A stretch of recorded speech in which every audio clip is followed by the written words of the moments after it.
kick things off then, Marn, how's training? Yeah, very good, very good. We've had a couple of optional days today, so just getting the hits in, the bulk of the hitting, and then as the week progresses, we got bowlers on deck tomorrow on some fresh wickets, so that'll be more about game analysis, just more about playing the game in the contest rather than working on some technical stuff. Just on that, so you spoke about the technical stuff. Like, what has your focus been on after your dismissals in Birmingham? Yeah, they're very uncharacteristic, both of those dismissals to how I've usually played. So that's why I was pretty frustrated with myself. So I had to go away and probably ask myself the question, well, why did I play at those deliveries? And sort of I've come up with my own summation of why that is. And for me, it's now, is there anything I can do with tactically or technically to make sure that doesn't happen again? It is pretty rarity that I've played at those balls, so it's not something that I'm going to overthink, but it's certainly something that I hold myself to a much higher standard than those two dismissals. Are you able to? And because it happened against the same bowler, whoever it was, do you kind of like blank that out and say it's not so much about what he did, it's more on what I did and how I responded? Probably both. It's probably both. I mean, when you get out first ball, it's a little bit, you probably just throw it in the bag, because it's, if you do something on that first ball, the field was set for something that potentially I thought they were going to come straight, and then he bowled that one. It swung, nice ball. He got in the right area.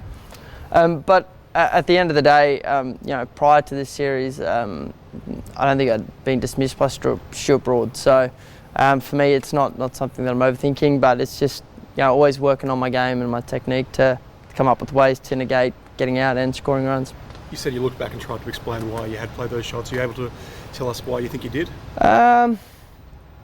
Not completely. I can't give him everything, but no, I just think with a bit of lack of bounce at Edgbaston, it sucks you in that you think you can hit the ball a little bit more, and just made a few poor decisions to balls that just were real wide. I mean, that'd be 8-9 stump. Some of those, so definitely the second one. While you obviously don't like the game you had at Edgbaston, do you enjoy the challenge of trying to work it out a little bit, like you've been doing the last few days? Yeah, I've been doing it my whole career. I always think about my game. I've tried to make my game as adaptable as possible, so I don't really have one certain way of batting. I think we might have spoken over the week, but some people, play their whole career and they sort of bat one certain way. They have one method that works, and sometimes they go through the roller coaster, and sometimes, but overall it's a very good method. I just found that my best method is to use my knowledge of the game, understand my game, the way my body moves, the way I can score, and then try and use that to the best advantage depending on what bowler I'm facing. Did you get a chance to talk about this stuff with Ricky at all? He was keeping a pretty close eye on you today. No, I didn't. We had a few words there, just quickly about a few of those balls. Coming in and what stump I was on, but that was pretty much it. There wasn't much else. Can I ask you about Travis Head and how they kind of targeted him in that test with that spinner, obviously, and they kept mid-on, mid-off up, and they also bowled a lot of short stuff at him. Like, what's that like for him? Such extreme plans. How do you think he's best suited to kind of go through with that? Because they're going to keep coming at him with that stuff. Knowing Travis, he's probably going to fight fire with fire. I don't know another Travis. I've played with him for a very long time now, since we were about 12, and he takes the game on. That's where he plays his best. The great thing is, as he's gotten older, his knowledge of his game and how he plays and how he can do it has gotten so much better, which allows him to be able to make good decisions around how he can be aggressive and in what areas he can be aggressive. But if they're going to keep mid-on, mid-off up, well, I think Moen was 1 for 70 maybe at that stage when he got Travis out. At that stage, we probably would have gone, we'll take that, 1 for 70. Although Travis got out, he played pretty well up to that point. The last Ashes test 4 years ago at this ground, I guess, started a pretty incredible journey. Do you get a chance at all this week to reflect on just how much has changed in the last 4 years? I haven't. Like, once again, my focus has been really on the game coming up, the things I want to get my game to by Wednesday, where I want it to be. So I haven't really given it too much thought, but I did walk through the long room then just before as we were coming down to the nets and sort of brought back a few memories. I was thinking to myself, walking through there last time, no one knew I was, and no one, people were sort of giving me a quiet clap just because it was like they were expecting Steve to walk through. Did you think you're in a bit of trouble yesterday with the finger? Yeah, bit of carry on. But no, it's a finger that I've got hidden a few times. One that Siraj got, and then it was the same finger, so it was already a bit of a tender finger, and I got it right on the spot.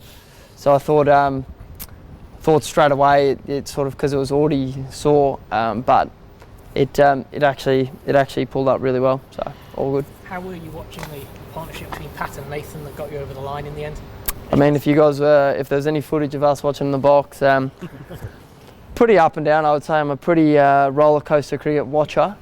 So I try to not bring that out when I'm batting. But when I'm watching, I'm up, and then I'm down, I'm up, then I'm down. I'm, getting up, excited, then I'm down because Keza got out, and then I'm like, oh, come on.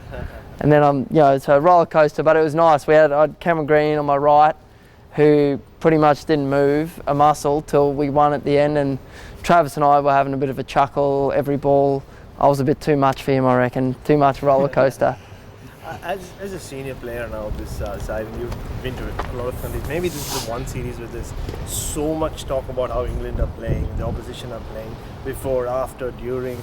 And just personally, what has it been like for you to just kind of shut that out, or have you embraced that bit and said, oh, okay, cool, as a cricket nut yourself? Yeah, I mean, I really enjoy the way they play. I'm not going to lie, as a cricket watcher, watching the series prior, I've loved it. I think it's exciting, it's entertaining, it's good to watch. But at the end of the day, I would say we played pretty under par to what I think the standard of our teams is at. I mean, I thought from a batting point, Uz was outstanding, but, I think most of the other batters would be, we want to be better than that standard we set. Actually, Alex Kerr is very good as well. But, and from a bowling perspective, I think sort of having our first experience out there of how they're actually going to play, it's a lot. You come in with all these plans of how you're going to do it, but until you're out there and you experience it, it's very hard to go, okay, we're going to do this. Because, the thought was, well, how are they going to do it against our bowlers on then? And they show they can. They can do it, but it's, with a wicket that might have a little bit more in it, what is it going to look like? And, at the end of the day, we walk away from the first test 1-0 up, and that's a positive sign for us because I don't think we played at our best. What did you make of all that outswing and talk from Stuart Broad before the series? Did you sort of take any of that in, or did you see that as a compliment, or is it just overthinking it if you start? Well, I'd say he's 2-0 from his outswinger, so I think he's done his with the homework. No, I think, that first ball I got in the first innings definitely was a very nice ball, because I hadn't faced Stuart Broad where he's really been able to swing it away as much. He's been more angle in. And that one definitely swung, obviously, as the first ball.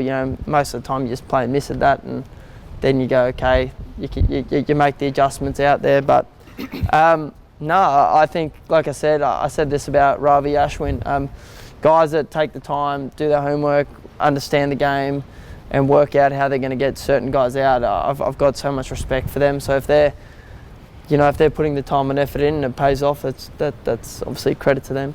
On that note, Marnus, Joe Root, and how he's attacking you guys very differently to 21, 22. Has there been a part of you that's admired that? What have you kind of made of him, reverse ramping the first ball of that? Yeah, the way he's batting is exquisite. I think the way his weight transfer, the way he's getting into the ball. I'm just talking about when he's batting normally. I think he's batting really well. I think from my perspective, him playing that method and those shots keep us in the game. And I use that second innings as an example. He probably had an opportunity there to shut us out and take the game away from us completely. But the method and the way he was playing kept us in the game. And evidently he played an unbelievable innings, but he ended up getting 40. And if he turns that 40 into 80 plus, then, we're chasing 300, and that's going to be a pretty pretty big effort. So I think that's the benefit for us, the way they're playing. They're playing aggressive cricket, and he's doing it in a different method, and which is great. But it brings in opportunities for us, and hopefully at some part in the series that will keep paying off. So, Marnus, can you take us back to 4 years ago when you were first told that you were actually the concussion sub and you were playing? Can you remember who told you and what the circumstances were and how you felt? So I fielded the night before, for memory. I went out, I think I was fielding at second slip, just straight in for Steve. And what happened? Cameron Bancroft, did he take a stunner? Did he take the diving short leg catch? Like off Rory Burns, I reckon. When that night went out and Rory Burns and he dove and like fumbled it and caught it. So I remember that, and then that obviously when Steve came back out to bat on that day, I didn't think too much else really. I thought, he's going to be fine. And then obviously the next morning we had a training session, the non-playing group. So we had it here on these side nets here, and I was facing Patton, Paddo, Starkey and Ness in the nets. And Tim Payne rocked up and had a few throwdowns, and he said to me, "I think you're playing, mate." And I was like, righto. Got out of that net pretty quick because they were a bit spicy and they were going up and down. So I was like, well, I'm not going to hurt my finger before. And I think the rain quite settled in a fair bit.